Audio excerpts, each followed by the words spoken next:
Welcome to this explainer. Today, we're tackling the essential foundations of data-driven UI for decentralized applications, specifically focusing on the incredible ecosystem of Solana. If you've ever wondered why some dApps feel like an absolute breeze to navigate, while others feel like trying to solve a Rubik's Cube blindfolded, you are in exactly the right place. Okay, let's dive into this. Here's our roadmap for today. We're covering 5 key areas: the Web3 UX challenge, defining data-driven UI, A/B testing in Web3, building on Solana, and finally, iterating for success. Starting off with Part 1, the Web3 UX Challenge. Let's be honest for a second. Web3 tech is absolutely revolutionary, right? But the front ends, man, they often feel like they belong in 1998, which creates a massive barrier to entry. And that brings us to the million-dollar question: why do users abandon your dApp? I mean, you spend months writing flawless smart contracts, you launch with all this hype, and then crickets. Or users connect their wallet and bounce within 10 seconds. Why exactly is that happening?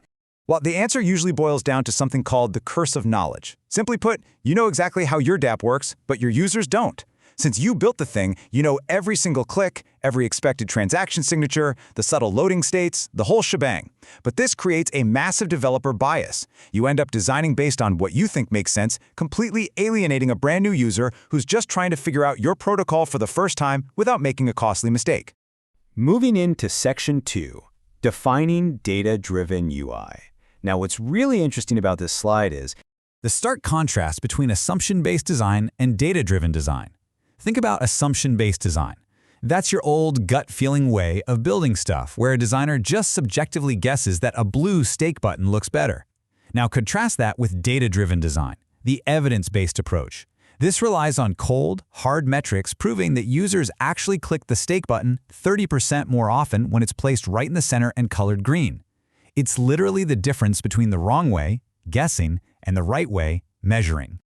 To put a formal definition on it, data-driven UI is all about letting user data and behavior dictate the interface, rather than developer bias.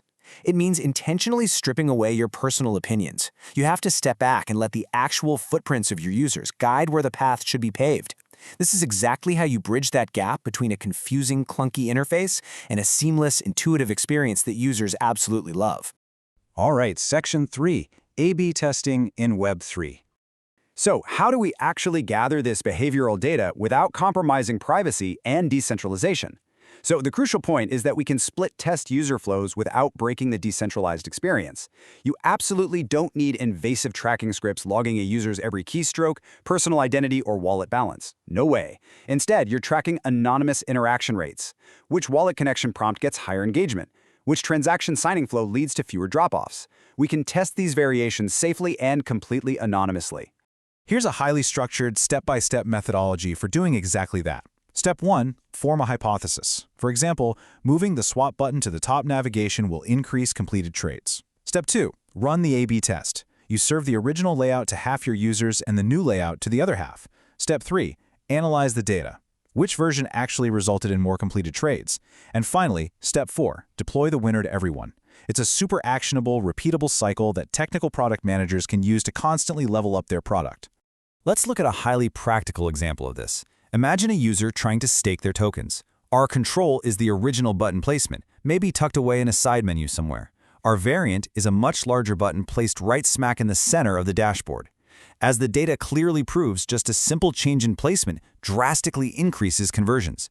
By following the numbers, we just made our dApps significantly more successful without touching a single line of the underlying smart contract. Section 4, building on Solana. Let's move to Penguiter and see how this builds. because the environment you choose to build your dApp in heavily impacts your ability to execute these strategies. Check out these core Solana advantages: high throughput, sub-second finality, and incredibly low transaction fees. Why does this matter for your user interface? Well, if your network takes 5 minutes and $30 to process a simple swap, your UI is always going to feel terrible, no matter how pretty your buttons are. Solana's unique architecture completely removes that back-end friction, making it the absolute ultimate sandbox for these advanced UI techniques. Plus, because Solana is so remarkably fast and cheap, it unlocks real-time data collection and rapid UI iteration. You can deploy an A/B test, watch users interact with near-instant finality, analyze the resulting on-chain and off-chain data, and push an interface update almost immediately. This kind of tight, rapid feedback loop, it's practically impossible on slower, more expensive chains. And finally, Section 5, iterating for success. If there is one overarching thing you take away from this explainer today, it should be that data-driven design is not a one-and-done checklist task. It's a continuous living process. You design, you test, you learn, and you iterate over and over again. As the quote says, in the Web3 ecosystem, data isn't just a metric, it's survival.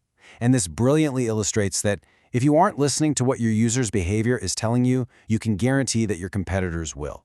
So are you ready to strip away the assumptions and let the data guide your next build? Thank you so much for joining me on this explainer. I hope this gives you a clear, actionable framework to level up your dApps, and I really can't wait to see what you build. See you in the next one.